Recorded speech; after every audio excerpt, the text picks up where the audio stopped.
Hello everyone, welcome to math nerd. Now no more fear of math. अब math से marks कम नहीं। तो गाइज आई होप आप लोगों को हमारे इस चैनल पे हमारा कंटेंट बहुत ज़्यादा पसंद आ रहा है। अगर आपको हमारा कंटेंट पसंद आ रहा है तो जल्दी से चैनल को लाइक शेयर और सब्सक्राइब कर लीजिए। तो आज की जो हमारी क्लास होने वाली है इसमें हम डिस्कस करने वाले हैं class 12 maths chapter number 3 matrices. आज जो हम डिस्कस करेंगे ये हमारा है पार्ट नंबर 5। अगर आपने पार्ट 1 से लेकर 4 तक अभी तक नहीं देखा है तो प्लीज उसे जरूर देखें, क्योंकि matrix addition, subtraction, multiplication, transpose of matrix, symmetric, skew symmetric और भी बेसिक कॉन्सेप्ट सारी चीजें हमने उसमें डिस्कस की हैं। तो उस प्लेलिस्ट का लिंक हम डिस्क्रिप्शन बॉक्स में ऐड कर देंगे। प्लीज वो वीडियोस जरूर देखें क्योंकि सारी चीजें बेसिक कॉन्सेप्ट से समझाई गई हैं। ठीक है, तो आज की जो क्लास होने वाली है इसमें हम डिस्कस करेंगे इन्वर्टिबल मैट्रिसेस के बारे में, और उससे रिलेटेड एक ही एमसीक्यू हमारे पास एक्सरसाइज 3.4 में। वैसे अगर देखा जाए इन्वर्टिबल मैट्रिसेस के बारे में कंप्लीट स्टडी हमारी डिटरमिनेंट चैप्टर के अंदर इंक्लूड हो रही है। तो यहां हम थोड़ा सा बेसिक कॉन्सेप्ट देखेंगे, जो डेफिनेशन टाइप ऑफ थिंग्स हैं उतना ही देखेंगे। बाकी सारी चीजें हम डिस्कस करेंगे डिटरमिनेंट चैप्टर के अंदर, क्योंकि वहां वैसे भी सारी चीजें डिस्कस करनी है। तो अभी बिल्कुल घबराना नहीं है, अभी बहुत ही छोटा सा एक्सप्लेनेशन अपन इसमें लेंगे। हाँ, लेकिन बहुत इंपॉर्टेंट चीज होने वाली है आज की क्लास में, मिससेलेनियस एक्सरसाइज ऑफ चैप्टर 3। तो इसी में तभी मैं आपको बोल रहा था पार्ट 1 से 4 तक जरूर देख लेना, क्योंकि मिससेलेनियस एक्सरसाइज में बहुत सारे कॉन्सेप्ट काम आएंगे जो हमने पार्ट 1 से 4 में डिस्कस किए। तो चलिए शुरुआत करते हैं आज की क्लास की। तब तक आप एक काम कीजिए, जल्दी से चैनल को लाइक शेयर और सब्सक्राइब कर लीजिए। देखिए आज की जो क्लास है इसमें हम डिस्कस करेंगे पहले कुछ concept that is called invertible matrices. अब invertible matrices means inverse of a matrix. अब यहां पे जो डेफिनेशन दे रखी है सिंपल सा पहले हम पढ़ लेते हैं, फिर आपको उसका कंक्लूजन बता देंगे what exactly the conclusion is. तो यहां बोल रहे हैं कि अ square matrix A of order n। अब देखो स्क्वायर मैट्रिक्स है वो हो सकती है ऑर्डर 2x2, 3x3, तो इसलिए हम इसको बोलते हैं ऑर्डर 2 का मतलब है 2x2, ऑर्डर 3 का मतलब है 3x3। तो यहां लिखा है ऑर्डर n, कोई भी ऑर्डर होता है स्क्वायर मैट्रिक्स है, is said to be invertible, ये इन्वर्टिबल होगी if there exist a square matrix b, अगर एक स्क्वायर मैट्रिक्स है b of the same order n। क्योंकि देखो अगर आप मल्टीप्लिकेशन परफॉर्म करना चाहते हो तो अगर एक मैट्रिक्स मेरे पास स्क्वायर मैट्रिक्स है और दूसरी भी स्क्वायर मैट्रिक्स है तो दोनों स्क्वायर मैट्रिक्स के लिए ऑर्डर सेम होना जरूरी है। अगर दोनों स्क्वायर मैट्रिक्स है तो दोनों का ऑर्डर सेम होगा। और उसमें हम क्या कर सकते हैं, अगर दोनों स्क्वायर मैट्रिक्स है और सेम ऑर्डर की है तो आप ए बी भी परफॉर्म कर सकते हो और बी ए भी परफॉर्म कर सकते हो। लेकिन इन्वर्टिबल मैट्रिक्स के केस में एक सिनेरियो बनता है कि आपका ए बी का प्रोडक्ट और बी ए का प्रोडक्ट एक यूनिट मैट्रिक्स होना चाहिए या फिर आइडेंटिकल मैट्रिक्स होना चाहिए। तो IN is said to be invertible matrix, sorry, identity matrix और यूनिट मैट्रिक्स। AB देखो AB का प्रोडक्ट अगर आइडेंटिटी मैट्रिक्स आएगा, चाहे वो जिस ऑर्डर का आपका ये मैट्रिक्स A होगी और मैट्रिक्स B होगी स्क्वायर मैट्रिक्स, उसी ऑर्डर का मेरा आइडेंटिटी मैट्रिक्स होगा। कई बार आपको IN नहीं मिलता है, आपको सिंपली ऐसा मिलेगा AB equals to BA equals to IB लिखा होगा, तो भी ये बात बराबर ही है, क्योंकि आई का मतलब ही आइडेंटिटी मैट्रिक्स या यूनिट मैट्रिक्स। ऑर्डर क्या होगा इसका, ऑर्डर डिपेंड करेगा ए और बी के ऑर्डर के ऊपर। सिंपली क्लियर है ये बात। अब देखो, अब ये अगर ये एग्जिस्ट करती है कंडीशन कि ए बी इक्वल्स टू आई हो या बी इक्वल्स टू आई हो, अगर ये एग्जिस्ट करती है देन हम बोल सकते हैं matrix B is called the inverse of A और डिनोटेड बाय, या फिर आप ये बोल सकते हो B equals to A inverse, और आप ये भी बोल सकते हो A equals to B inverse. दोनों स्टेटमेंट ट्रू है, ठीक है, दोनों एक दूसरे के इनवर्स होंगे। अब ये इनवर्स कैसे निकल के आए सर, तो इसके लिए परफॉर्म होता है लेफ्ट मल्टीप्लिकेशन और राइट मल्टीप्लिकेशन का कॉन्सेप्ट, जो कि आपको डिस्कस होगा कंप्लीट कहां पे, डिटरमिनेंट चैप्टर के अंदर। तो अभी के लिए मैं सिर्फ इतना बोलूंगा कि बिना वजह हम उसमें इसको कंप्लीट डिटेल में जाएंगे तो कोई सेंस नहीं बनता, क्योंकि डिटरमिनेंट्स में पूरा टॉपिक डिस्कस करना है वैसे भी हमें। क्लियर, तो लेफ्ट मल्टीप्लिकेशन और राइट मल्टीप्लिकेशन वहां हम डिस्कस करेंगे प्रॉपर्टीज के साथ, मैट्रिक्स में जो इनवर्स मैट्रिक्स की प्रॉपर्टीज होंगी वहां हम डिस्कस करेंगे। ठीक है, तो अब यहां पे इसकी कुछ दो थ्योरम्स हैं। Uniqueness of inverse. अब यूनिकनेस ऑफ इनवर्स क्या होता है, अगर आपने बोला कि A B equals to B A equals to I, I means I N, या आपने बोला A C equals to C A equals to I N. अब आपने दोनों में अगर देखो तो आपका कॉमन मल्टीप्लाई होने वाली मैट्रिक्स कौन सी है, ए। लेकिन आपको ए बी मल्टीप्लाई करने पे भी, ए बी और बी ए मल्टीप्लाई करने पे आई एन मिल रहा है, सेम ए सी और सी ए मल्टीप्लाई करने पे भी आई एन मिल रहा है। इसका मतलब आपकी जो मैट्रिक्स है बी और सी वो दोनों सेम है, कोई डिफरेंट नहीं है। तो यही हमारा रिजल्ट होगा। इट मीन्स मैं अगर इसको वैसे कंक्लूजन बताऊं तो कैसे हुआ ये, अपने पास क्या है, A B equals to I N है और यहां से अगर मैं देखूं तो ए सी इक्व टू आई एन है। अब अगर मैं दोनों में देखूं तो ए बी आई एन के बराबर, ए सी भी आई एन के बराबर, तो मैं ये बोल सकता हूं ए बी इक्व टू ए सी। अब यहां पे क्या होगा, हम यहां पे करवाएंगे लेफ्ट मल्टीप्लीकेशन, जो हम देखेंगे आगे एक्सरसाइज में। हम बेसिकली यहां क्या करेंगे, हम दोनों तरफ इनवर्स से मल्टीप्लाई करवा देंगे, लेफ्ट साइड में करवाएंगे। अब आप बोलेंगे सर राइट में कर दे, तो नहीं, राइट में नहीं। अगर आपने एक मैट्रिक्स, अगर आपने एलएचएस में लेफ्ट साइड में करवाया है मल्टीप्लाई ए इनवर्स से, तो इसमें भी लेफ्ट में ही मल्टीप्लाई होगा, राइट में नहीं होगा।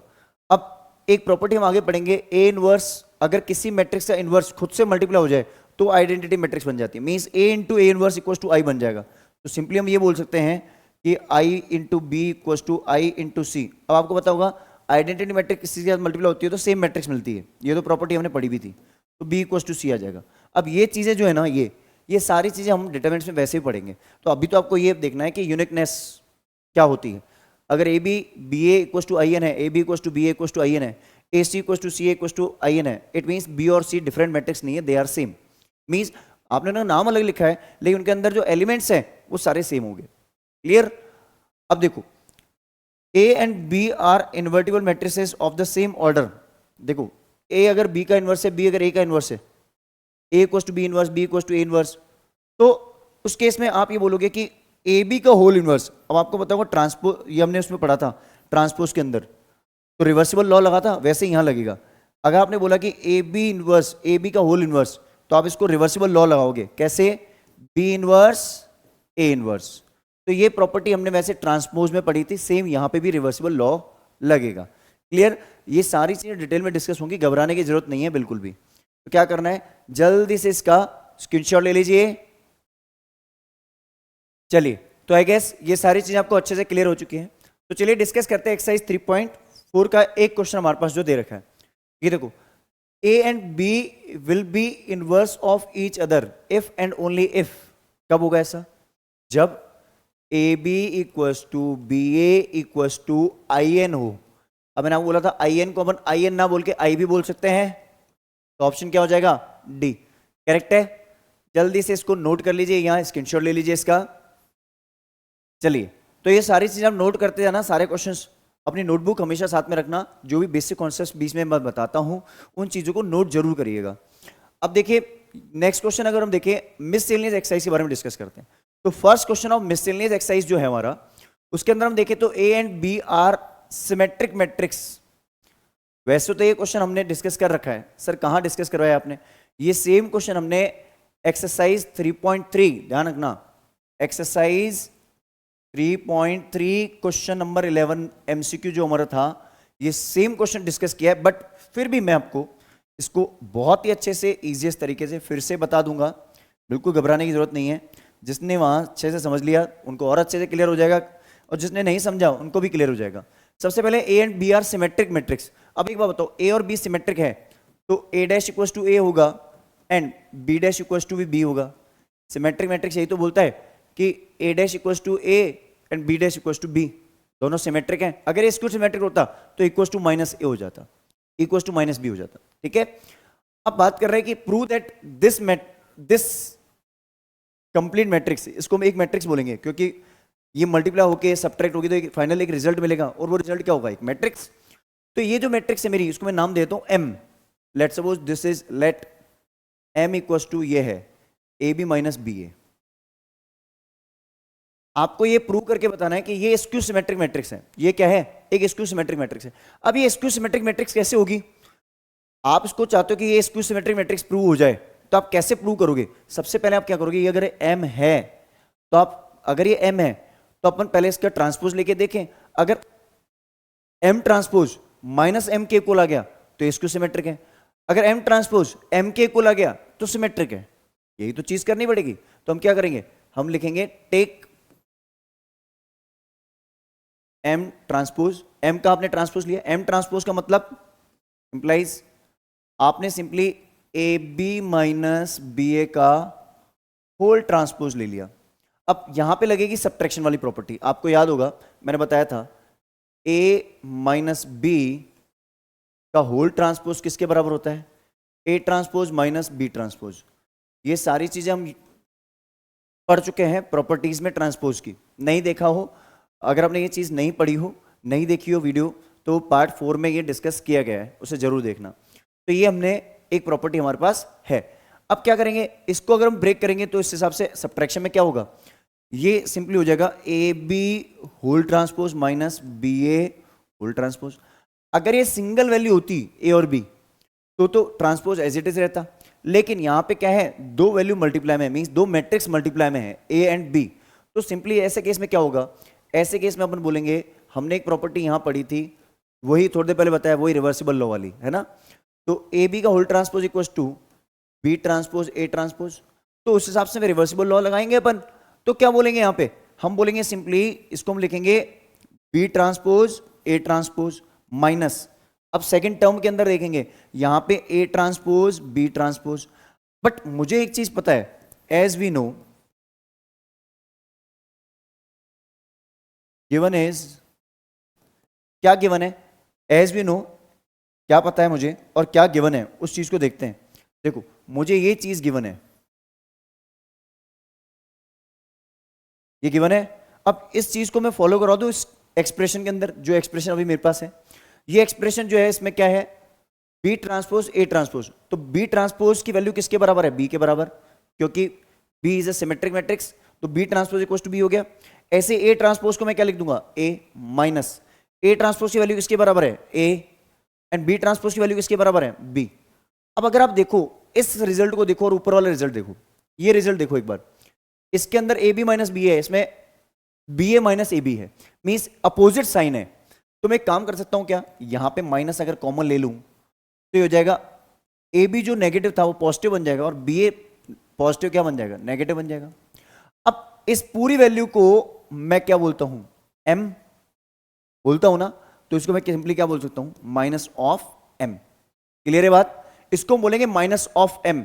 माइनस एम का मतलब होता है कि अगर मेरी मैट्रिक्स मैं अगर देखूं, क्या बोलूं, as M transpose equal to minus M आ गया। अगर ये एम के इक्वल आता तो सिमेट्रिक होता, बट ये माइनस एम के इक्वल आ गया, so A B minus B A is skew symmetric matrix. इसका मतलब ये क्या है, एक स्क्यू सिमेट्रिक मैट्रिक्स है। क्लियर है बात, तो क्या करना है, जल्दी से इसका स्क्रीनशॉट ले लीजिए। चलिए, तो आई गेस ये क्वेश्चन बहुत अच्छे से क्लियर हो चुका है। नेक्स्ट क्वेश्चन बहुत इंटरेस्टिंग है, ये और भी आसान क्वेश्चन है, बस इसकी लैंग्वेज को समझना बहुत इंपॉर्टेंट है। देखो सबसे पहले अगर इसकी लैंग्वेज में देखो, एक चीज ध्यान से देखो, शो दैट द मैट्रिक्स ये, अब इस मैट्रिक्स को हम ले लेंगे, लेट कर देंगे, let B transpose, let M equals to ले लेते हैं ना, इसको एम मान लेते हैं, इसको let M equals to B transpose A B. ये एक्सप्रेशन है, ये एक एक्सप्रेशन ले रहे हैं अपन, यहाँ जो एक मैट्रिक्स है, इस मैट्रिक्स को आपको शो करना है कि ये सिमेट्रिक होगी या स्क्यू सिमेट्रिक होगी। लेकिन केस ध्यान से रखना, शो दैट द मैट्रिक्स ये एक मैट्रिक्स है, इस सिमेट्रिक, ये सिमेट्रिक होगी या स्क्यू सिमेट्रिक होगी according to A is symmetric. अगर देखो, अगर आप ए को सिमेट्रिक लेते हो तो ये सिमेट्रिक होनी चाहिए, मैंने 1 डैश लगा दिया इसमें। अगर ए सिमेट्रिक है तो ये सिमेट्रिक होनी चाहिए, और अगर और स्क्यू सिमेट्रिक मतलब ए स्क्यू सिमेट्रिक है तो ये स्क्यू सिमेट्रिक होनी चाहिए। ठीक है, ये दो क्वेश्चन एक साथ कंबाइंड किए गए। आपने अगर ए को अज्यूम कर लिया सिमेट्रिक, तो ये मैट्रिक्स जो मेरी एम है, एम जो है इसका ट्रांसपोज लोगे तो ये एम के बराबर आ जाएगी, M dash equal to M आ जाएगा।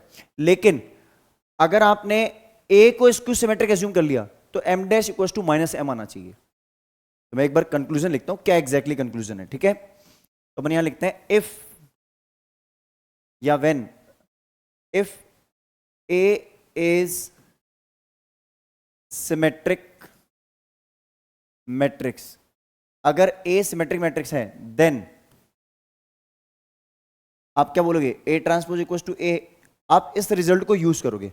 अब आपको क्या करना है, आपको इसको शो करना है ना, तो आपको M transpose equal to M आना चाहिए, क्योंकि आपने ए को क्या लिया है, सिमेट्रिक मैट्रिक्स। दूसरा केस जो है उसमें आप क्या बोलोगे, if A is skew symmetric. अगर आप ए को स्क्यू सिमेट्रिक मैट्रिक्स लेते हो, अब बोलोगे सर लैंग्वेज तो बहुत कॉम्प्लिकेटेड है, डेफिनेटली है, तभी आपको स्टेटमेंट को ब्रेक करके पढ़ना पड़ेगा, ठीक है। इंग्लिश का ही इसमें खेल है और कुछ भी नहीं है। अब आपको इस केस में क्या करना है, आपको ये दे रखा है कि A transpose equal to minus A लिखोगे आप, ठीक है। ये रिजल्ट आप यूज करोगे, इसमें ये और इसमें ये वाला रिजल्ट। अब यहां पे अगर आप ऑपरेशन करोगे तो आप एम ट्रांसपोज इक्वल टू आपका आना चाहिए एम, और यहां पे एम ट्रांसपोज इक्वल टू आना चाहिए माइनस एम, लेकिन आप वैल्यू क्या यूज करोगे, ये वाली, ठीक है। शुरुआत करें तो देखो, सबसे पहले अपन शुरुआत करते हैं इसमें, कैसे यूज करेंगे। अब देखो सबसे पहले अपन क्या बोलेंगे, अब हम बोलेंगे टेक एम ट्रांसपोज। देखो ज्यादा क्लियरिटी आएगी क्वेश्चन करने से। आपने एम ट्रांसपोज लिया, एम ट्रांसपोज मतलब कि आपने लिखा बी ट्रांसपोज ए बी का होल ट्रांसपोज कर दिया। अब इसमें रिवर्सिबल लॉ लगेगा। जिन लोगों ने प्रॉपर्टीज ध्यान से समझी थी, मैंने 3 मैट्रिक्स मल्टीप्लाई वाले में भी बताया था कैसे ट्रांसपोज होगा, वही रिवर्सिबल लॉ। तो इसमें हम रिवर्सिबल लॉ लगाएंगे, कैसे देखना। पहले आप लिखोगे उल्टा चलोगे, पहले लास्ट वैल्यू क्या है बी, तो बी का ट्रांसपोज, फिर बीच में कौन है ए, तो ए का ट्रांसपोज, और सबसे फर्स्ट वैल्यू क्या है बी ट्रांसपोज, तो आप लिखोगे बी ट्रांसपोज का होल ट्रांसपोज। उल्टा चल रहे हैं, B transpose A transpose B transpose का होल ट्रांसपोज, क्योंकि ट्रांसपोज तीनों के ऊपर आएगा लेकिन उल्टे पैटर्न में आएगा, रिवर्स में। अब देखो बी ट्रांसपोज की वैल्यू क्या लिखोगे आप, सिंपली लिखोगे बी ट्रांसपोज, चेंज नहीं कर सकते आप इसको। अब आप यहां पे लिखोगे ए ट्रांसपोज को ए के बराबर, क्योंकि A transpose equal to A question में गिवन है, और दूसरा आपको बी ट्रांसपोज का ट्रांसपोज। देखो मैं यहां लिखता हूं, क्या लिख रहा हूं मैं, हमें पता है कि ट्रांसपोज ऑफ ट्रांसपोज जो होता है दैट इज सेम मैट्रिक्स, ये हमने प्रॉपर्टी में पढ़ा था। और मुझे एक चीज और पता है कि ए ट्रांसपोज इक्वल टू मुझे दे रखा है क्वेश्चन के अंदर ए, सिमेट्रिक है ना, ए इज अ सिमेट्रिक मैट्रिक्स। तो देखो हमने क्या किया, हमने ये किया कि इस ए ट्रांसपोज की जगह रख दिया ए, और बी ट्रांसपोज का ट्रांसपोज रख दिया हमने बी। क्लियर है बात, तो ये हमने ऑपरेशन किया है, ध्यान रखना, ठीक है। अब हम आगे क्या करेंगे, अब अगर इस ऑपरेशन करने के बाद मैं देखूं तो ये फाइनल रिजल्ट मेरा क्या आ रहा है, फाइनल रिजल्ट मेरा एम के बराबर आ रहा है। देखो आ गया, तो इसको मैं सिंपली लिख दूं एम। तो आपको जो एम ट्रांसपोज था लेफ्ट हैंड साइड में, M transpose equal to M आ गया, hence it is symmetric matrix. इसका मतलब ये सिमेट्रिक मैट्रिक्स प्रूव हो गया। अब क्या करें सेकंड केस, केस 2 में आप जब एम ट्रांसपोज लोगे, ध्यान से सुनना, एम ट्रांसपोज लोगे लेकिन इस बार आप ए ट्रांसपोज की वैल्यू माइनस से रखोगे। तो एम ट्रांसपोज लोगे आप, लेकिन एम ट्रांसपोज लेने के बाद आपकी फाइनल वैल्यू जो है वो माइनस एम के बराबर आनी चाहिए। तो अपन वही काम करते हैं, टेक एम ट्रांसपोज। जैसे आपने एम ट्रांसपोज लिया मतलब कि आपने लिखा simply B transpose A B whole transpose, वही रिवर्सिबल लॉ लगा दें, क्या होगा बी का ट्रांसपोज ए का ट्रांसपोज बी ट्रांसपोज का होल ट्रांसपोज। अब हमें वही पता है, नेक्स्ट स्टेप में हम यहां लिख ही देते हैं, मुझे पता है बी ट्रांसपोज का ट्रांसपोज इक्वल टू बी होता है, बहुत बढ़िया। लेकिन इस बार A transpose equal to minus A लेंगे, क्योंकि क्वेश्चन में गिवन ही यही है। मतलब जो केस 2 में, ये केस 1 था, ये केस 2 में A transpose equal to minus A दे रखा है। अब क्या करें सर, वही काम कर लो, बी ट्रांसपोज की वैल्यू बी ट्रांसपोज रख दो, ए ट्रांसपोज की वैल्यू क्या है माइनस ऑफ ए, और बी ट्रांसपोज का ट्रांसपोज क्या है बी। अभी माइनस आगे लिख देंगे मल्टीप्लाई में, और फाइनल वैल्यू क्या बन जाएगी बी ट्रांसपोज ए बी। और ये जो मेरा रिजल्ट है this is same as M, M के बराबर आया। तो सिंपली हम क्या बोलेंगे, ये आ गया माइनस एम, और ये क्या है एम ट्रांसपोज। अगर M transpose equal to minus M आ गया, hence it is skew symmetric matrix. बात समझ आई? आई गेस आपको बहुत ही अच्छे से ये कॉन्सेप्ट क्लियर हो चुका होगा, समझ आ गया ना। तो क्या करना है, जल्दी से इसका स्क्रीनशॉट ले लीजिए। चलिए, तो आई गेस ये क्वेश्चन बहुत अच्छे से क्लियर हो चुका है आपको। डिस्कस करते हैं इसका नेक्स्ट क्वेश्चन, क्वेश्चन नंबर 3। अब देखो क्वेश्चन नंबर 3 में हमारे पास क्या दे रखा है, find the value of x y Z, ठीक है। If A is given this, तो ए एक मैट्रिक्स मेरे पास दे रखा है, but this satisfied a condition, ये एक सेटिस्फाई कर रही है कंडीशन, क्या, A transpose multiply with A equals to identity matrix या यूनिट मैट्रिक्स, ठीक है। तो सबसे पहले काम करते हैं, पहले लिखते हैं यहाँ पे ए ट्रांसपोज, ठीक है। तो ए ट्रांसपोज जो मेरा होगा, रोज आर रिटर्न एज कॉलम्स, रोज को कॉलम्स के फॉर्म में लिख दो आप।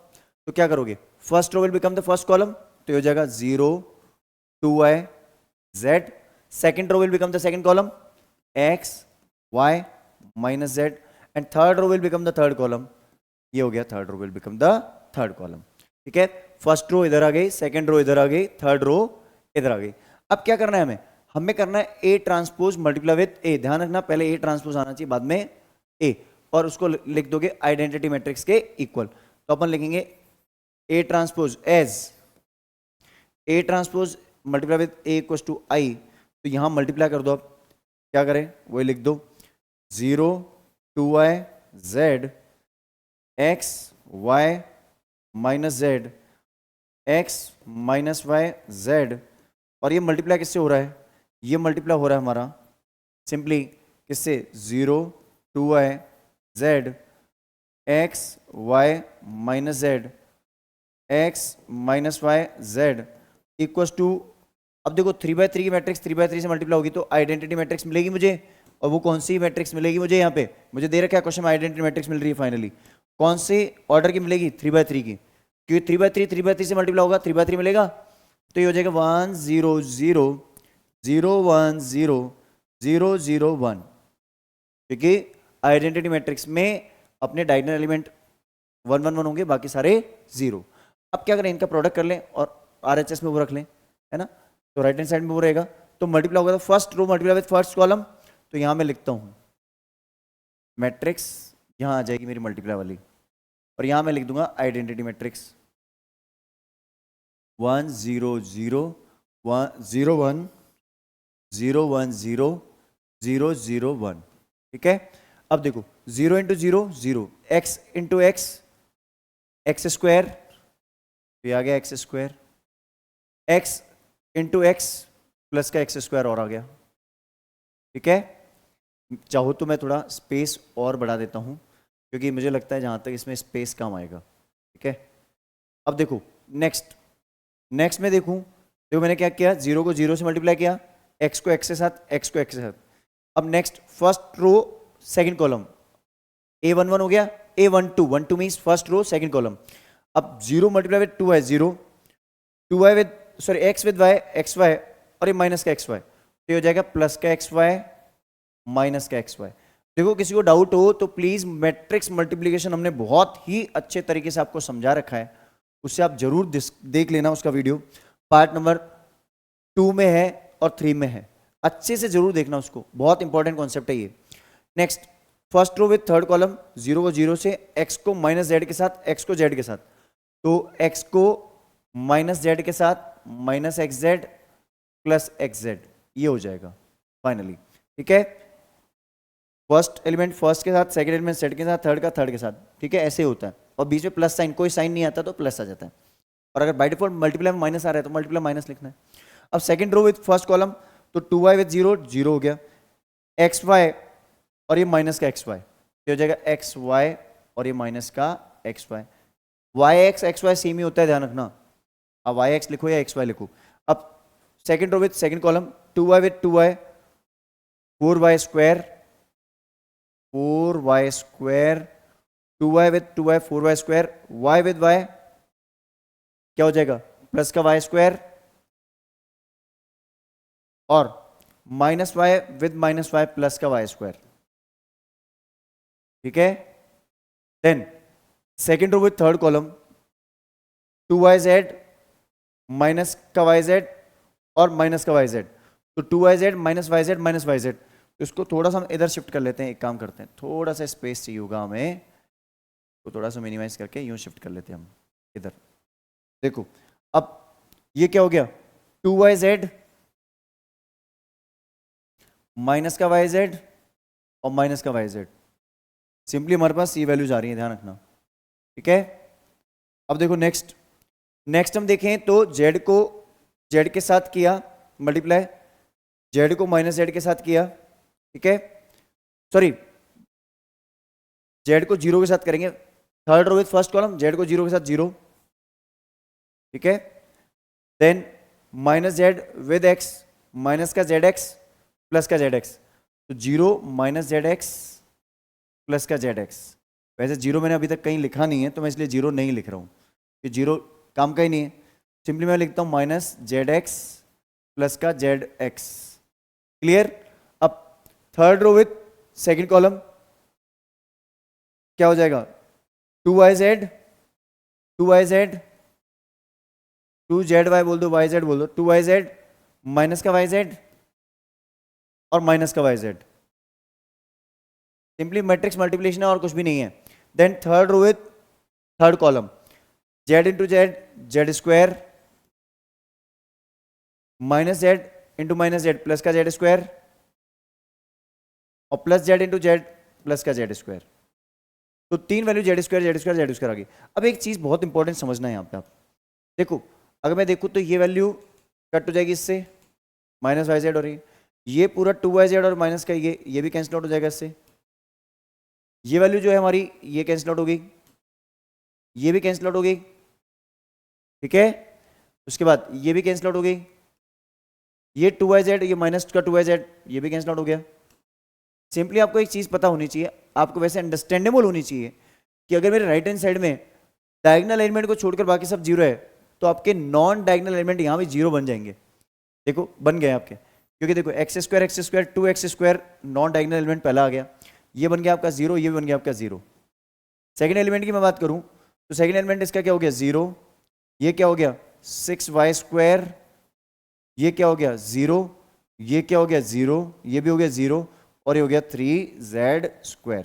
और यहां अगर मैं देखूं तो 1 0 0 0 1 0 0 0 1 और ये मेरा फाइनल रिजल्ट। अब क्या करें, कंपैरिजन कर ले, कंपैरिजन तो on comparing the elements 2x² equals to 1 तो x² इक्वल्स टू हाफ, ठीक है, तो x equals two plus minus 1/√2। ध्यान रखना प्लस माइनस में वैल्यू लिख सकते हो आप, प्लस माइनस दोनों में वैल्यू जा सकती हैं, जरूरी नहीं है सर आप प्लस में लोगे, नहीं x² है, ठीक है, एक्सेप्टेबल है वैल्यूज। अब इधर की बात करूं मैं तो इधर भी मेरे पास वही है 6y² equals to 1, y² equals to 1/6 तो y इक्वल्स टू हो जाएगा प्लस माइनस 1/√6। यहां की बात करूं मैं इधर तो हो जाएगा 3z² equals to 1, z² equals to 1/3 और z इक्वल्स टू हो जाएगा प्लस माइनस 1/√3।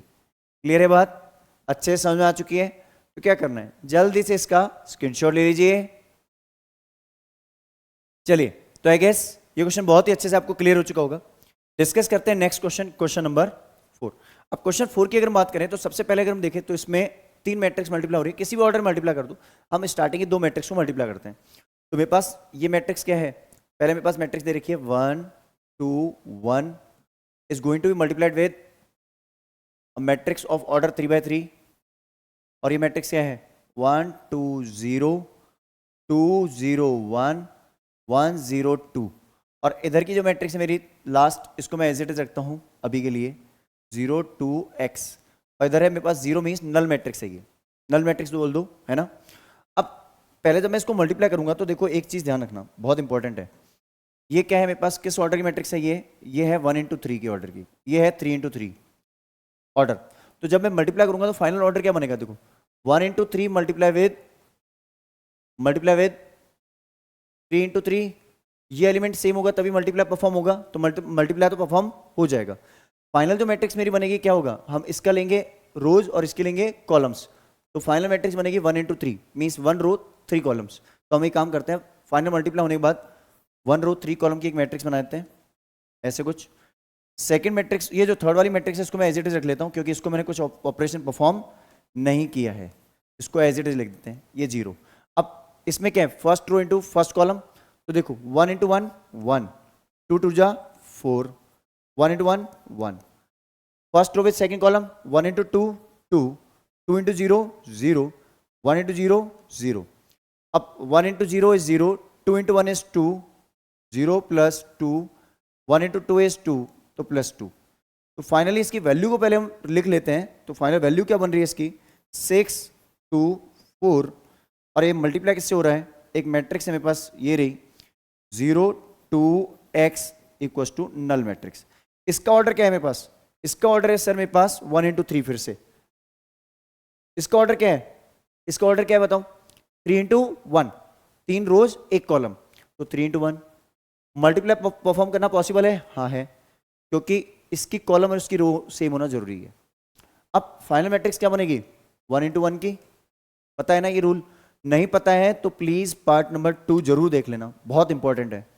अब देखो, जब हमने ये परफॉर्म करने के बाद ये चीजें बता दी, तो हम सिंपली अब क्या बोलेंगे? बोलेंगे मल्टीप्लाई कर दो, यही तो लाइन होगी। अब क्या करें? 6 into 0, मतलब अब जो मेरे पास फाइनल मिलेगा, एक ही एलिमेंट मिलेगा। 1 into 1 मीन्स एक एलिमेंट मुझे मिलेगा, and that element will be equal to 0। तो 6 into 0 is 0, 2 into 2 is 4, and 4 into x is 4x। अब मैं इसमें देखूं तो फाइनल एक ही एलिमेंट है, ये ध्यान रखना, क्योंकि 1 by 1 की मैट्रिक्स बन रही है, एक ही एलिमेंट। ये सिंगल एलिमेंट के लिए मैंने बनाया बॉक्स, ठीक है, क्योंकि मुझे पता है 3 टर्म्स आएंगी इसलिए। तो ये फाइनली बन गया 4 + 4x, और ये सिंगल एलिमेंट है। और इधर मैं चाहूं तो सिंगल एलिमेंट ऐसे लिख सकता हूं, एक नल मैट्रिक्स है। और ये डिपेंड किस पे करेगी? इसके ऑर्डर पे डिपेंड करेगी। ये मैंने ये लाइन बोली थी आपको, जो भी राइट हैंड साइड में नल मैट्रिक्स होती है ऑर्डर पे डिपेंड करती है, लेफ्ट हैंड साइड में क्या मैट्रिक्स है, तभी कंपैरिजन होगा। तो यहाँ जो कंपैरिजन होगा दैट इज 4 + 4x = 0। तो 4x = -4, then x = -4/4, that is -1। तो x की वैल्यू क्या आ जाएगी? -1। क्लियर है बात? तो क्या करना है, जल्दी से इसका स्क्रीनशॉट ले लीजिए। चलिए, तो आई गेस ये सारी चीज़ आपको बहुत ही अच्छे से क्लियर हो रही, मजा आ रहा है ना क्लास में? तो बस जल्दी चैनल को लाइक शेयर सब्सक्राइब कर दो, और कुछ नहीं करना है। नेक्स्ट देखो क्वेश्चन नंबर 5। क्वेश्चन 5 क्या है मुझे प्रूव करके बताना है, शो दैट। तो सबसे पहले एक काम करो, a² अलग से निकालो, 5a अलग से निकाल दो, या 5a मत निकालो, 5a की अपन वैल्यू वहां पुट कर देंगे। तो पहले a² निकाल देते अपन, a² निकाल दें। a² means a.a। इसका मतलब हमने क्या किया, सिंपली मल्टीप्लाई कर दिया, 3 1 -1 2, इसको हमने सेम मैट्रिक्स से मल्टीप्लाई कर दिया, दैट इज 3 1 -1 2। जैसे मैंने मल्टीप्लाई किया 2/2 के ऑर्डर, अगर square matrix same square matrix से मल्टीप्लाई होगी तो स्क्वायर मैट्रिक्स मिलेगी उसी ऑर्डर की। तो यहाँ से रिजल्ट क्या मिलेगा? मुझे रिजल्ट मिल जाएगा 2/2 की एक मैट्रिक्स मिल जाएगी। अब 3 into 3 9, 1 into -1 1, तो 9 - 1 is 8, 3 1 3 3 1 3 + 2, first row second column, first row first column हो गई, फर्स्ट रो सेकंड कॉलम। तो 3 को 1 से करेंगे और 1 को 2 से, तो 3 + 2 5, ठीक है। अब सेकंड रो फर्स्ट कॉलम, तो 3 into -1 is -3, 2 into -1 is -2, तो माइनस का 5। Then second row second column, -1 + 4, that is 3, -1 + 4 3।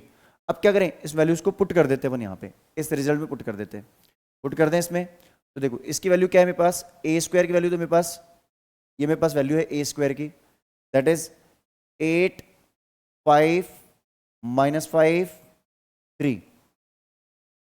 यहाँ पे -5 टाइम्स ऑफ क्या, a मीन्स 3 1 -1 2, और ये है प्लस का 7 टाइम्स ऑफ i।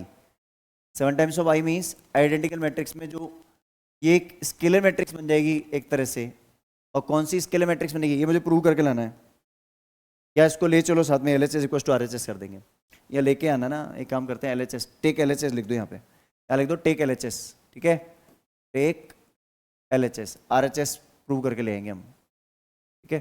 अब क्या करें, अब देखो इसको तो लिखो एज इट इज 8 5 -5 3, इसको क्या करो 5 को अंदर मल्टीप्लाई करवा दो, तो हो जाएगा -5 5 3 × 15, 5 1 × 5, हर एक एलिमेंट से मल्टीप्लाई होता है मैट्रिक्स में, है ना। तो ये हो जाएगा -5 + 10, और ये हो जाएगा 7 7 0 0। अब देखो पहले हम सब्ट्रैक्शन करवाते हैं, बाद में एडिशन करवा देंगे। तो अगर मैं इसको देखूं तो मेरे पास एक मैट्रिक्स, इन दोनों को सॉल्व कर लेता हूं पहले मैं, इन दोनों को, ठीक है। तो 8 माइनस है यहाँ पे, 8 - 15 कितना हो गया, -7, ठीक है। 5 - 5 कितना हो गया, 0 हो गया ना। उसके बाद 5 -5 और +5 बन गया, क्या बन जाएगा, 0। 3 - 10 -7, 3 - 10 -7। अब प्लस में क्या है मेरे पास, एक मैट्रिक्स है दैट इज कॉल्ड 7 0 0 7। अब जैसे मैं इसको ऐड कराऊंगा तो फाइनल मैट्रिक्स जो मेरे पास आएगी इन दोनों को ऐड करने पे, दैट इज 0 0 0 0, क्योंकि -7 + 7 0 हो जाएगा, ये 0 ही है, ये -7 + 7 0 हो जाएगा, it means that is equal to 0. तो LHS equal to RHS, hence proved. Clear है ये बात? सिंपली नॉर्मल मैट्रिक्स मल्टीप्लिकेशन है और कुछ भी नहीं है. तो क्या करना है, जल्दी से इसका स्क्रीनशॉट ले लीजिए. चलिए, तो आई गेस ये क्वेश्चन अच्छे से क्लियर हो चुका है. डिस्कस करते हैं नेक्स्ट क्वेश्चन, क्वेश्चन नंबर 6. अब क्वेश्चन 6 की अगर हम बात करें तो सेम क्वेश्चन वैसे ही है जैसे मैट्रिक्स मल्टीप्लिकेशन हमने पहले किया था. ठीक है, तो यहाँ पे बस किस ऑर्डर की मैट्रिक्स है, देखो मैं पहले स्टार्टिंग के 2 मैट्रिक्स मल्टीप्लाई कर दूंगा, आपको फाइनल रिजल्ट बताऊंगा और बाद में वो मल्टीप्लाई करते जाएंगे. देखो मेरे पास ये मैट्रिक्स है पहले 1 × 3 की, राइट. 1 × 3 मल्टीप्लाई होगा किससे, 3 × 3 से. तो फाइनल मैट्रिक्स मेरी क्या बन जाएगी, ये बन जाएगी 1/3 की. तो पहले इन दोनों को मल्टीप्लाई कर दें. मैं यहाँ पे शो कर देता हूँ सिंबल, मैं किसको मल्टीप्लाई कर रहा हूँ. मैं इन दोनों को पहले मल्टीप्लाई कर रहा हूँ, इन दोनों का रिजल्ट लिख रहा हूँ. ठीक है, तो x इंटू, और ये 1/3 की मैट्रिक्स बनेगी, x इंटू 1 x, -5 इंटू 0 0 हो गया, -1 इंटू 2 प्लस -2 हो गया, सॉरी माइनस का 2 हो गया. ठीक है, अब ये मेरे पास एक एलिमेंट, ये फर्स्ट एलिमेंट हुआ है अभी. अब इसके बाद सेकंड एलिमेंट जो होगा वो 0 इंटू एक्स 0, -5 इंटू 2 माइनस का 10, और -1 इंटू 0 इज 0. ठीक है, तो इसको लिखने की जरूरत नहीं है. Next third, first this row into third column, x into 2 is 2x. ठीक है, माइनस का 5 और माइनस का 3. अब इसको हम पहले सिंप्लीफाई करके लिख लेंगे और इससे मल्टीप्लाई कराएंगे भी, x 4 1, और ये है इक्वल टू में नल मैट्रिक्स. अब इसको पहले सॉल्व कर लेते हैं थोड़ा सा. अब x - 2 को आप क्या बोलोगे, सर x - 2 ही बोलेंगे. इसको ब्रैकेट में लिख लेना, क्योंकि किसी एलिमेंट के साथ मल्टीप्लाई होकर ये कुछ ना कुछ ऑपरेशन करेगा. ठीक है, तो ऑपरेशन देखना पड़ेगा. ये हो गया माइनस का 10, और इसको हम लिख देंगे 2x - 8 सिंपली. ये 3 एलिमेंट है इसके पास. इसके पास क्या है, x 4 1. अब अगर मैं देखूं तो मेरे पास फाइनली मैं जो मैट्रिक्स अगर यहाँ पे देखूं तो फिर से वही ऑर्डर वगैरह सेम चीजें बन रही हैं अपनी. पता चल रहा है, कुछ आइडिया लग रहा होगा कि सर ये तो सारी चीजें सेम ही जा रही हैं. तो फिर से वही देखो, पहली मैट्रिक्स मेरे पास क्या है, 1 इंटू 3. दूसरी मैट्रिक्स क्या है, 3 इंटू 1. ऑर्डर क्या बनेगा, 1 इंटू 1. मीन्स एक एलिमेंट वाली सिंगल टर्न मैट्रिक्स बनेगी. ठीक है, सिंगल एलिमेंट वाली. तो सिंगल एलिमेंट की बनेगी तो ये क्या होगा, पहले फर्स्ट टर्म पूरी रो पूरी कॉलम के साथ मल्टीप्लाई होगी, first term with first term. तो एक मैट्रिक्स का सिंबल लगाओ, x मल्टीप्लाई विद x - 2, ये पहला एलिमेंट हो गया. ठीक है, प्लस, अब इसमें प्लस आएगा क्योंकि एक ही एलिमेंट की मैट्रिक्स बनेगी, सारी वैल्यू प्लस में चलेंगे. अब प्लस, गैप नहीं आएगा, प्लस माइनस का 10 इंटू 4 माइनस का 40, देन 2x -8 1 से मल्टीप्लाई हो जाएगा, तो प्लस का 2x -8 एज इट इज रहेगा. और ये नल मैट्रिक्स, इसको आप चाहो तो नल मैट्रिक्स लिख दो. अब लिख दो इसको नल मैट्रिक्स, क्योंकि कंपैरिजन करूंगा हम डायरेक्ट. अब कंपैरिजन कर ले अपन, तो ऑन कंपेयरिंग द एलिमेंट, तो अब इसको ब्रैकेट को ब्रेक करके कंपेयर करते हैं अपन. देखो ये बन गया x² - 2x माइनस का 40 प्लस का 2x माइनस का 8 इक्वल टू 0 हो गया. कंपेरिजन हो गया. अब इसको सॉल्व करना है, ध्यान रखना. अब देखो -2x और प्लस का 2x कैंसिल आउट हो गया. ठीक है, तो ये हो गया x² - 48 इक्वल टू 0. ठीक है, अब सिंपली अगर हम देखें तो x² equal to 48, x equal to क्या हो गया, प्लस माइनस √48, और आप इसको लिखते हो प्लस माइनस 4√3. अरे 9th क्लास में एरोन्स फॉर्मूला वगैरह में स्क्वायर रूट वगैरह 8th क्लास में सीखा ही होगा, वो सारी चीजें तो हैं. 16 3 × 48, तो 16 का रूट हो गया 4. ठीक है, तो क्या करना है, जल्दी से इसका स्क्रीनशॉट ले लीजिए.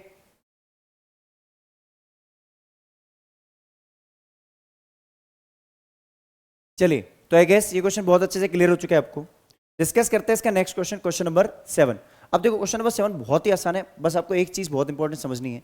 जब भी ऐसी वर्ड प्रॉब्लम जो मैट्रिक्स मल्टीप्लिकेशन से सॉल्व होती है, अगर मैं इस क्वेश्चन को पढ़ूंगा आपको मैं कंक्लूजन बताऊंगा, जो कि वर्ड प्रॉब्लम हम ऑलरेडी देख चुके हैं एक्सरसाइज 3.2 में भी, ऐसी ही क्वेश्चन 19 और समथिंग, है ना. तो यहाँ पहले देखते हैं क्वेश्चन क्या है. अब manufacturer produces 3 types of products XYZ, जो 3 तरह के प्रोडक्ट हैं. कौन से प्रोडक्ट यूज कर रहा है, एक्स वाई जेड, ठीक है। Which he sells in 2 markets, market 1 and market 2। देखो ये रहे 2 मार्केट, मार्केट 1 मार्केट 2, ठीक है। आगे क्या बोल रहा है, आगे बोल रहा है कि annual sales are indicated below, ठीक है। ये इसकी सेल्स हैं, मार्केट 1 में कितनी सेल करता है, मार्केट 2 में कितनी सेल करता है, प्राइस ऑफ ईच प्रोडक्ट कितनी है वो पता है, और टोटल रेवेन्यू बताना है मुझे। अब टोटल रेवेन्यू क्या होता है, रेवेन्यू हमें पता है, रेवेन्यू मतलब टोटल पैसा कितना मिला, यही तो होता है रेवेन्यू, प्रॉफिट नहीं है। रेवेन्यू मतलब कितना पैसा आया हमारे पास, सेल कितनी हुई। अब उसमें प्रॉफिट भी है, उसमें सीपी भी उसमें इंक्लूडेड है, सब कुछ उसमें ही है, लॉस होगा तो वो भी उसमें ही है। तो रेवेन्यू जो है अपने को पैसा कितना आया, हमने माल बेचा और पैसे मिले, वो कितना हुआ, तो वो होता है प्रोडक्ट, एक कितने प्रोडक्ट सेल किए और एक प्रोडक्ट की प्राइस कितनी हुई, तो product into price is revenue. तो हमें यहाँ पे क्या करना है, हमें अगर देखें एक चीज, तो यहाँ मैंने देखा कि मेरे जो कॉलम के अंदर लिखा है क्या, एक्स वाई जेड प्रोडक्ट की क्वांटिटी, प्रोडक्ट की क्वांटिटी कहाँ है, 3 कॉलम में है। अगर मैं सेकंड वाले को देखूँ तो ये मैट्रिक्स है, ये भी एक्स वाई जेड, यहाँ मेरी क्वांटिटी किस में है, कॉलम्स में है। अगर मेरा एक्स वाई जेड, देखो मेरी एक कॉमन चीज बात समझना, मेरे पास प्रोडक्ट है एक्स वाई जेड, उसके मुझे प्रोडक्ट्स मतलब क्वांटिटी दे रखी है, ठीक है, क्वांटिटी कितनी है, ये क्वांटिटी है। और अगर मैं दूसरी बात देखूं तो एक्स वाई जेड की मुझे क्या दे रखी है, प्राइस दे रखी है। मीन्स मेरी कॉमन चीज क्या है, क्वांटिटी और प्राइस के अंदर मेरी कॉमन चीज क्या है, एक्स वाई जेड।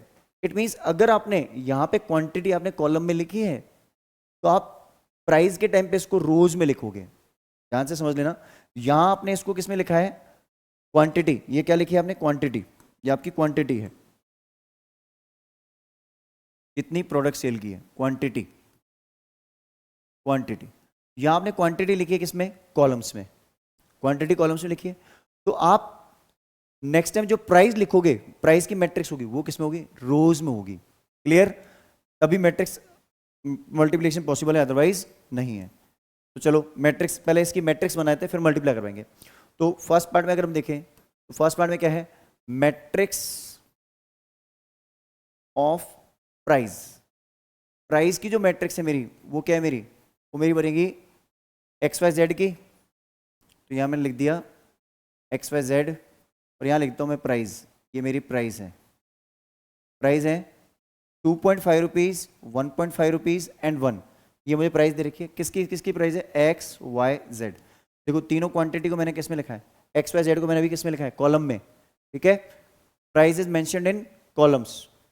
अब इसका मतलब क्वांटिटी किस में मेंशन होगी, रोज में, सॉरी ये रो में है, प्राइस किस में मेंशन है, रो में, प्राइस किस में मेंशन है, first row, second row, third row. तो अब क्वांटिटी मेरी किस में मेंशन होगी, कॉलम्स में। तो अब मैं क्या करूंगा, तो quantity, market 1 quantity, market 1 quantity, कितनी क्वांटिटी है, तो क्वांटिटी में जो मेंशन करूंगा किसमें करूंगा, अब मैं इसको मेंशन करूंगा इसमें, कॉलम्स में, ठीक है। क्योंकि इसको मैंने अगर रो में लिया है तो इसको मैं कॉलम में लिखूंगा। समझ में आ गई बात, बात क्लियर है ये।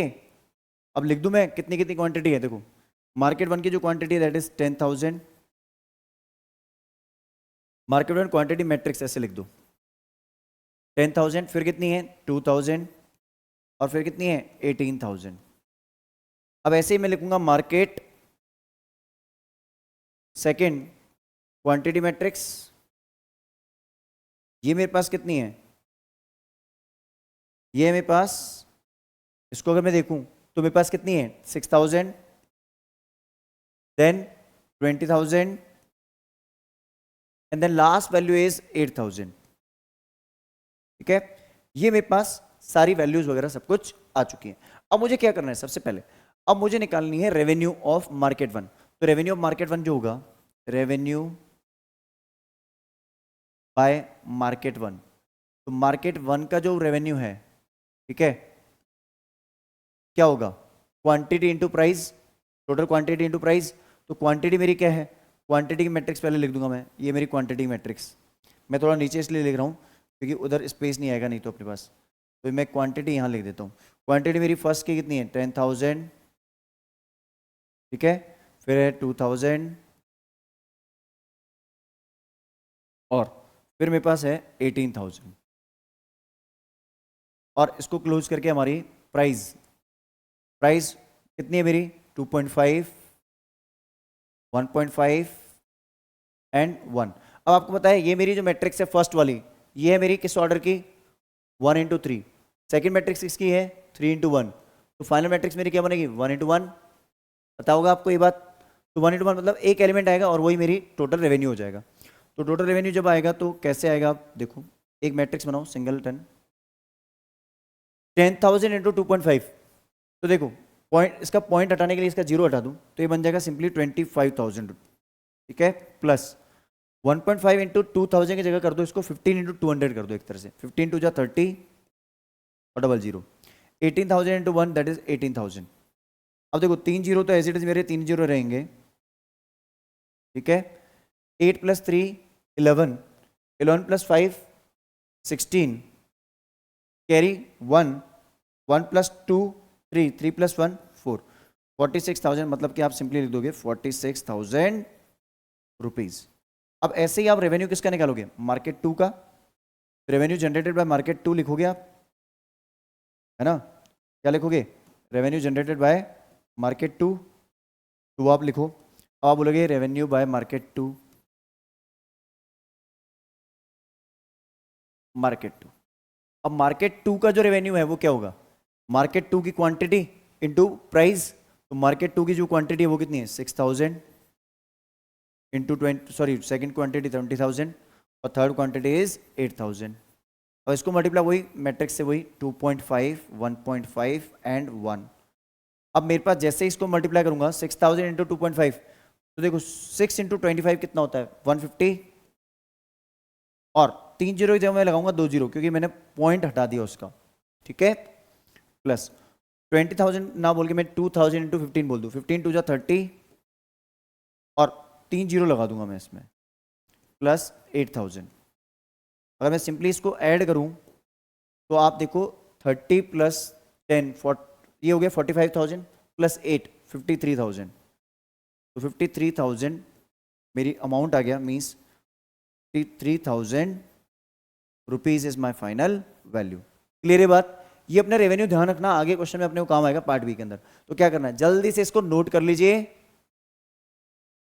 चलिए, तो आई गेस ये कॉन्सेप्ट आपको अच्छे से क्लियर हो चुका होगा।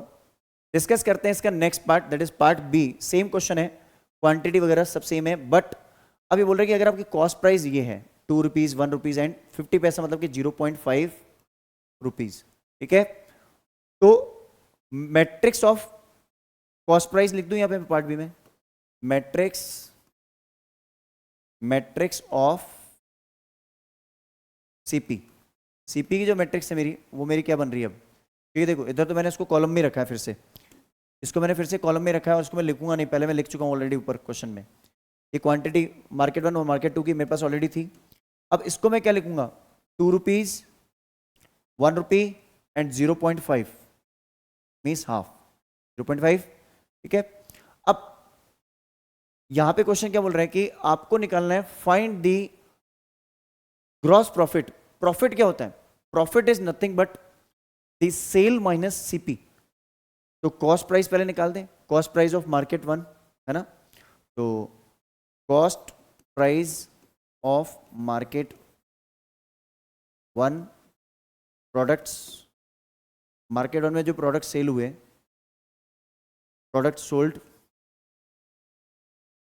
जो प्रोडक्ट ने सोल्ड किए सेल किए, उनकी जो कॉस्ट प्राइस होगी उनको मुझे निकालना है। तो वही product into price, so quantity into price, quantity वही 10,000 फिर 2,000 और आई गेस 18,000। हाँ, अब ये जो मेरी 18,000 है ये मल्टीप्लाई हो गया किससे, ये फिर से इस मैट्रिक्स से मल्टीप्लाई हो गया किससे 2 1 0.5।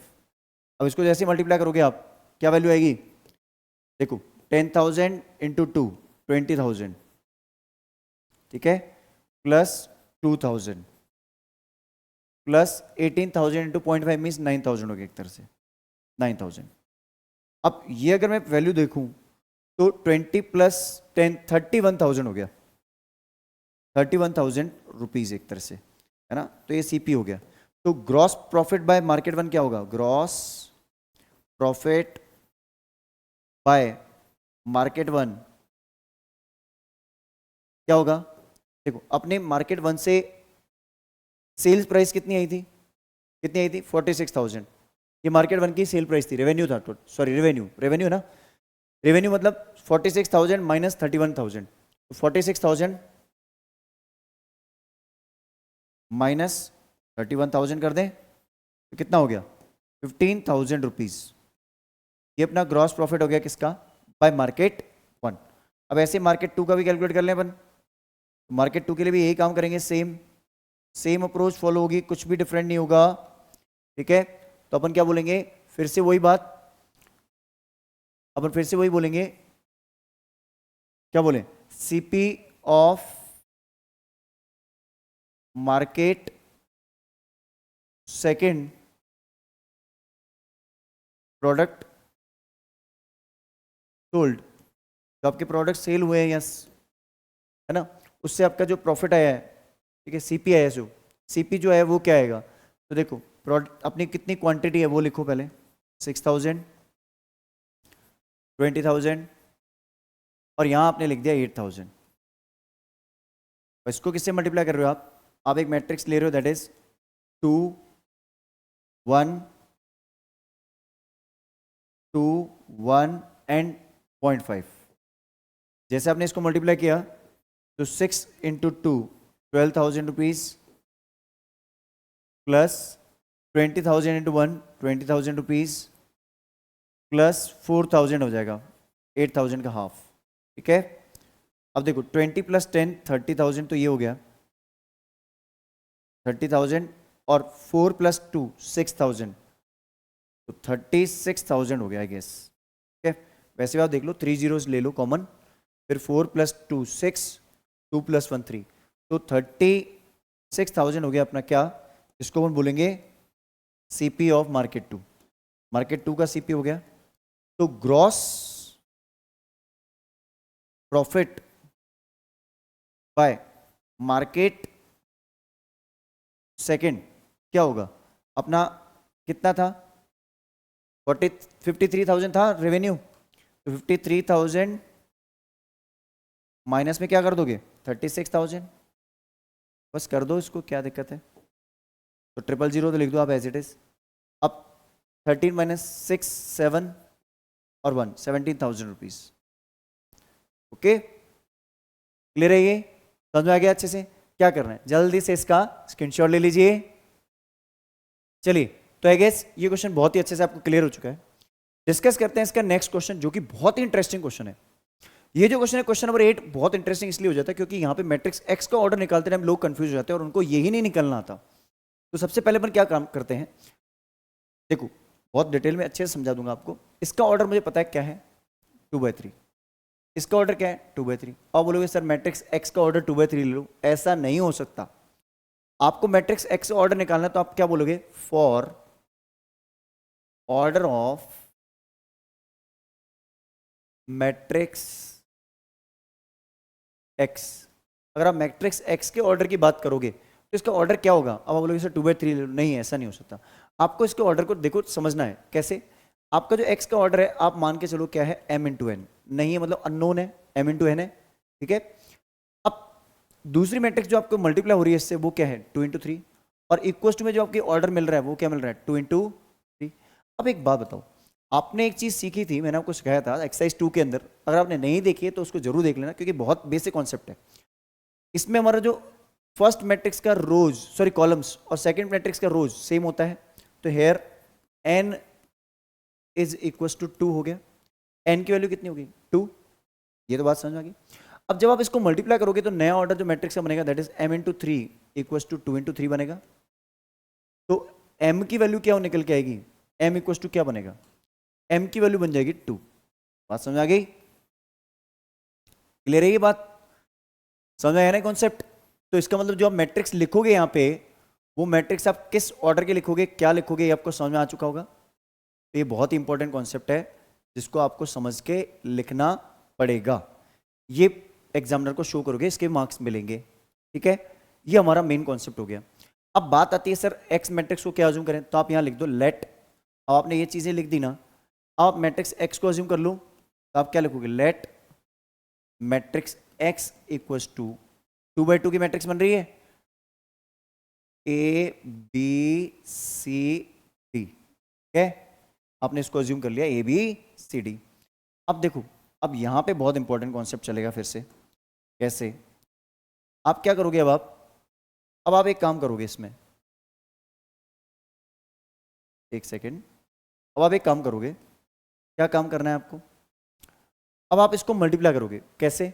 x into this matrix, x क्या है मेरी matrix, A B C D, A B C और डी, और ये किससे मल्टीप्लाई हो रही है मेरी मैट्रिक्स, ये मैट्रिक्स मेरी मल्टीप्लाई हो रही है 1 2 3 4 5 6, और फाइनल मैट्रिक्स मुझे क्या मिल रही है, -7, माइनस का 8 और माइनस का 9, और ये कितना है 2 4 6।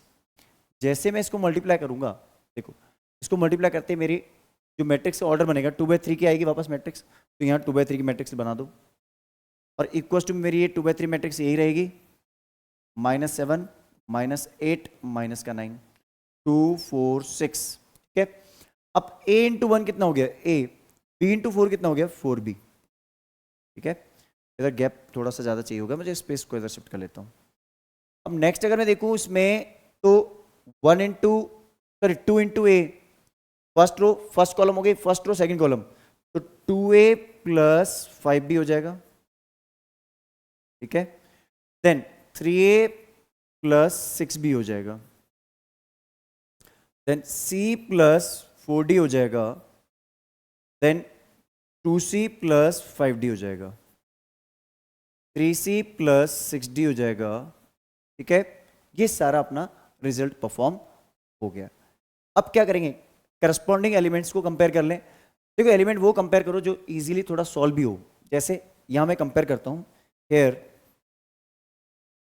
अगर मैं A11 एलिमेंट कंपेयर करूं, इसका A11 इस मैट्रिक्स के A11 first element 1 1 element first row first column, तो यहां पे मेरे पास क्या आएगा a plus 4b a plus 4b equals to minus का 7, इसको इक्वेशन 1 नाम दे दूं, ठीक है।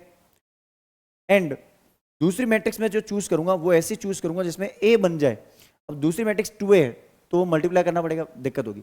यहाँ 3a प्लस 6b तो है, लेकिन 3 कॉमन होकर -9 को डिवाइड कर देगा, तो एक काम करो इसको लिखो 3a plus 6b equals to है माइनस का 9, अपन 3 कॉमन ले सकते हैं तो ये बन जाएगा a plus 2b equals to minus का 9, तो a plus 2b equals to minus का 3 हुआ कि नहीं हुआ, बात समझ आई। इक्वेशन नंबर 2 क्लियर है, मैंने 3 से डिवाइड करवा दिया इसको, तो a plus 2b equals to ये हो गया। तो अपन क्या बोले, सब्ट्रैक्ट इक्वेशन नंबर 2 फ्रॉम 1, तो ऐसे लिख दे सब्ट्रैक्ट इक्वेशन नंबर 2 फ्रॉम 1, 2 को 1 में सब्ट्रैक्ट करा दें, तो 2 को 1 में सब्ट्रैक्ट करेंगे मतलब ऊपर लिखेंगे 2, a plus 4b equals to कितना है माइनस का 7, और दूसरी मैट्रिक्स मेरी क्या है a plus 2b equals to minus का 3। जैसे अपन इसको सब्ट्रैक्ट कराएंगे, प्लस का हो गया माइनस, प्लस का हो गया माइनस, प्लस का हो गया माइनस का हो गया प्लस, ठीक है। ये तो गया cancel out, 2b equals to कितना हो गया माइनस का 4, b इक्वल्स टू कितना हो गया माइनस का 2, b की वैल्यू -2 आ गई। अब किसी मैट्रिक्स में पुट कर लो, आप चाहो तो इसमें कर लो, चाहो तो उसमें कर लो, इक्वेशन 2 में पुट कर लेते हैं, तो a प्लस 2b मेरे पास कितना है माइनस का 3, तो a प्लस 2 इंटू -2 -3, तो a minus 4 equals to minus का 3, तो a equals to -3 plus 4, that is a equals to 1, a की वैल्यू 1। अब इसको पुट करके भी चेक कर लो, a की वैल्यू 1 रख रहे हो आप, ठीक है, और b की वैल्यू कितनी रख रहे हो -2, तो 1 -4 दैट इज माइनस का 3, इसमें पुट करके देखो 1 1 और माइनस का 8, 1 -8 -7, ठीक है। तो ये तो वैल्यू मेरी वेरीफाई हो गई, ठीक है। अब बात करते हैं किसकी, for C and D, for the values of C and D, C और डी की वैल्यू के लिए बात करें तो सी और डी की वैल्यू के लिए हम क्या बोलेंगे, फिर से वही पहले हम कंपेयर कराते हैं, फर्स्ट एलिमेंट मींस हम बोल देते हैं यहाँ पे c plus 4d equals to हेड 2, इसको इक्वेशन नंबर 3 नाम दे दें। एंड दूसरी जो मेरी मैट्रिक्स चलेगी यहाँ से क्या चलेगी, अपन लेंगे 3c plus 6d equals to 6 तो अपन ने 3 कॉमन ले लिया, तो c plus 2d equals to 6, तो c plus 2d equals to 2, equation number 4। ठीक है, अब अपन बात करें तो अपन इसमें सब्ट्रैक्ट करवा दें, तो सब्ट्रैक्ट इक्वेशन नंबर 4 फ्रॉम 3, 4 को 3 में सब्ट्रैक्ट करवा दें, तो अपन क्या बोलेंगे, देखो c plus 4d equals to कितना है 2, और c plus 2d equals to कितना है 6, सब्ट्रैक्ट कराते प्लस का हो गया माइनस, माइनस, माइनस, तो ये तो वैल्यू कैंसिल आउट हो गई, तो प्लस का 2d plus 2d equals to minus का 4, तो d इक्वल्स टू कितना हो गया माइनस का 2, d की वैल्यू आ गई। अब इसको पुट कर दो इक्वेशन नंबर 4 में पुट कर दो, तो c प्लस 2d कितना है 2, तो c प्लस 2 इंटू माइनस का 2 इक्वल्स टू 2, तो c minus 4 equals to 2, c equals to 2 plus 4, that is c equals to 6। ठीक है, बात समझ आ गई, c की वैल्यू कितनी आ गई 6। अब ये वेरीफाई भी कर लेते हैं, इसको अगर मैं पुट कर दूं यहाँ पे इसमें फोर्थ इक्वेशन में, तो 6 माइनस 4 इज 2, इधर पुट करके देखो 6 माइनस 8, 4 टू 8 होगी ना, 6 माइनस 8 इज ऑल्सो 2, तो ये मेरी वैल्यूज जो आ गई, ये करेक्ट वैल्यूज मुझे मिल चुकी है। आई गेस आपको बहुत ही अच्छे से ये कॉन्सेप्ट क्लियर हो चुका होगा, तो क्या करना है, जल्दी से इसका स्क्रीनशॉट ले लीजिए। चलिए, तो आई गेस ये कॉन्सेप्ट आपको बहुत अच्छे से क्लियर हो चुका होगा। नेक्स्ट क्वेश्चन जो अपना है क्वेश्चन नंबर 9, इस क्वेश्चन को भी देखो बहुत ही आसान क्वेश्चन है। सबसे पहले अपने को क्या दे रखा है, ए स्क्वायर, अपने को ए एक मैट्रिक्स दे रखी है, ठीक है, और आपको दे रखा है ए स्क्वायर इक्वल टू आई। कई बार बोर्ड में ये क्वेश्चन एज इट इज पूछा गया है, इस चीज को ध्यान रखना। तो पहले ए स्क्वायर निकाल दे अपन, A square equal to identity का मैट्रिक्स के कंपेरिजन में कर लेंगे। तो ए स्क्वायर मतलब कि A square equal to A dot A, ठीक है, ए डॉट ए मतलब कि मैं मैट्रिक्स ले लेता हूँ alpha beta gamma minus alpha, इसको आपने मल्टीप्लाई कैसे किया, alpha beta gamma minus alpha. जब आपने इसको मल्टीप्लाई किया तो इम्प्लाइज अपने पास नई मैट्रिक्स आएगी एक, 2/2, 2/2 से मल्टीप्लाई होगा 2/2 मिलेगा, ठीक है, alpha into alpha, alpha square, beta into gamma plus beta gamma, ठीक है। इधर देखें तो अल्फा इंटू बीटा, ये alpha beta minus beta alpha बोल दो या अल्फा बीटा बोल दो, बीटा अल्फा बोल दो, बात वही है, ये 0 बन जाएगा, ठीक है। यहाँ अल्फा गामा या गामा अल्फा बोल दो चलो, और ये माइनस हो गया माइनस का अल्फा गामा, बात वही है, 0 ही हो जाएगा। यहाँ से देखो तो बीटा गामा या गामा बीटा बोल दो, और ये प्लस का अल्फा स्क्वायर, ठीक है। अब ये जो मेरी मैट्रिक्स फाइनली इसको मैं सॉल्व कर दूँ, अगर तो सॉल्व करने में मिलेगा मुझे alpha square plus beta gamma 0 0, और ये हो जाएगा, सॉरी इसको मैं थोड़ा सा स्पेस बना देता हूँ थोड़ा सा यहाँ पे, तो 0 लिख देंगे अभी, ये 0 ही है यहाँ पे, और यहाँ मेरे पास आ रहा है beta gamma plus alpha square लिखूँ या alpha square plus beta gamma लिख दूँ, बात तो बराबर ही है। अब ये मेरे पास ए स्क्वायर है, अब मुझे पता है कि ए स्क्वायर किसके बराबर है, equals to unit matrix identity matrix. अब इधर मैंने लिखा लेफ्ट हैंड साइड में, क्या लिखा मैंने, लेफ्ट हैंड साइड में वही रिजल्ट लिखूंगा जो है मेरे पास, alpha square plus beta gamma, ये हो गया 0, ये 0, और यहाँ मैंने लिखा अल्फा स्क्वायर प्लस वही चीज़ सेम लिखेंगे अपन, ठीक है। तो एक बार मैं लिख के फिर लिखता हूँ उसको, alpha square plus beta gamma, और इधर की तरफ मेरे पास आ जाएगा 1 0 0 1, ये मेरे पास मैट्रिक्स आ गई। अब अगर मैं देखूँ तो करस्पॉन्डिंग एलिमेंट्स में कंपेयर करूंगा तो मैं क्या बोलूँगा, alpha square plus beta gamma equals to 1, 1 को इधर ले आऊँ तो alpha square plus beta gamma minus 1 equals to 0, ये मेरे पास वैल्यू आ रही है। या फिर मैं 1 माइनस भी करवा सकता हूँ, और ऐसा कर दूँ मैं सारे एलिमेंट्स को उधर ले जाऊँ तो ये रिजल्ट बन जाएगा 1 minus alpha square minus beta gamma. दोनों में से आपको जो रिजल्ट मिल जाए दोनों ही करेक्ट है। अब कौन सा रिजल्ट मिल रहा है देख लो, 1 minus alpha square minus beta gamma, बात समझ में आ गई, अच्छे से क्लियर हो चुका है ना। तो यही कॉन्सेप्ट है, बहुत इजी कॉन्सेप्ट है, कुछ भी दिक्कत नहीं है इसमें, आप अच्छे से इसको समझ सकते हैं, ठीक है। अब देखते हैं नेक्स्ट क्वेश्चन। नेक्स्ट जो क्वेश्चन है, if A is a matrix, A is a matrix both symmetric and skew symmetric. देखो कई बच्चे इसमें गलती करके आते हैं, मैक्सिमम चांसेस होते हैं, क्योंकि अप्लाइड मैथ्स में भी ऐसा क्वेश्चन आता है, कोर में भी आता है, कई बच्चे गलती करके आते हैं। तो कैसे सोल्व करना है, देखो एक ऐसी मैट्रिक्स है जो कि सिमेट्रिक भी है और स्क्यू सिमेट्रिक भी है। अगर एक मैट्रिक्स है जो कि सिमेट्रिक और स्क्यू सिमेट्रिक दोनों है, तो एज ए इज सिमेट्रिक, तो ए डैश इक्वल टू ए बोल दूं, या ए इक्वल टू ए डैश बोल दूं, ठीक है। दूसरा, ए जो है स्क्यू सिमेट्रिक भी है, तो माइनस का ए डैश इक्वल टू ए बोल दूं, मतलब या ए डैश इक्वल टू माइनस ए बोल दूं, बात तो बराबर ही है। अब इसको अगर मैं बोल दूं इक्वेशन 1 और इसको बोल दूं इक्वेशन नंबर 2, ध्यान से देखना, इसको बोल दूं इक्वेशन 1 और इसको बोल दूं इक्वेशन नंबर 2, ये एंड अभी यहां से हटा देता हूं, यहां लिख देता हूं, ये 1 है और ये 2 है, तो मैं बोल दूं ऐड 1 एंड 2, ये 1 और 2 दोनों को ऐड करा दूं, तो 1 और 2 को ऐड करते क्या हो गया, देखो ए डैश और माइनस का ए डैश क्या हो गया, ए डैश माइनस का A dash means transpose, that is A plus A. तो सिंपली मैं क्या बोल सकता हूं, 0 इक्वल टू 2a, तो a equal to 0/2 that is 0। तो a is a null matrix, या फिर हम बोल सकते हैं जीरो मैट्रिक्स है a। बात समझ आ गई, तो a is a zero matrix. तो जब भी कोई मैट्रिक्स सिमेट्रिक और स्क्यू सिमेट्रिक दोनों है, तो इसका मतलब वो जीरो मैट्रिक्स है। बात समझ आ गई, तो क्या करना है, जल्दी से इसका स्क्रीनशॉट ले लीजिए। चलिए, तो अब लास्ट क्वेश्चन देखने वाले अपन एक्सरसाइज का, जो हमारा लास्ट क्वेश्चन है। लास्ट क्वेश्चन को अगर हम देखें तो बहुत ही इंटरेस्टिंग क्वेश्चन है, बहुत अच्छा क्वेश्चन है, इजी क्वेश्चन है।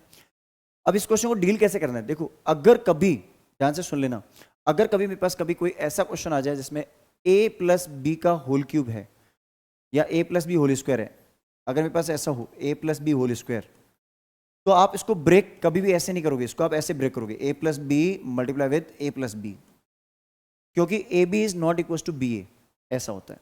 तो आपको क्या करना है, जब भी ऐसा क्वेश्चन आता है तो आपको कैसे डील करना है, अगर इसमें a प्लस बी नहीं है बट आइडेंटिकल मैट्रिक्स है, तो i इंटू ए हो या a इंटू आई हो, बात तो बराबर है। तो ऐसे क्वेश्चन को डील कैसे करना है वो देखते हैं अपन। सबसे पहले मुझे गिवन क्या है, मेरे को गिवन है, ये मैं रिजल्ट में यूज करूंगा ए स्क्वायर इक्वल टू ए।